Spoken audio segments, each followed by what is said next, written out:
Når I ser de her lister over listerne, så er det især den der over til venstre under de højre. Og dem, der sorte streger, at de er længere end de hvide, og at de er parallelt.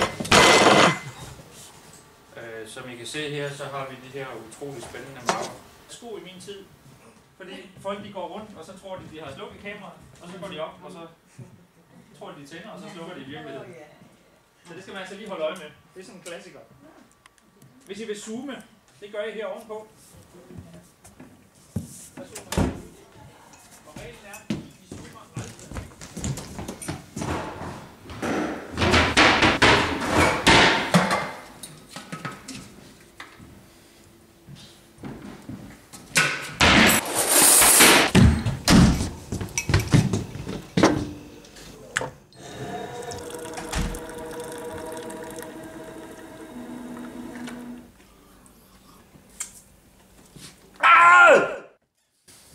Vigtigt er, at I ser de her sorte streger, at de er længere end de hvide, og at de er parallelt forskudte i forhold til højden på de 635 pixels, som der så kommer strøm ud af.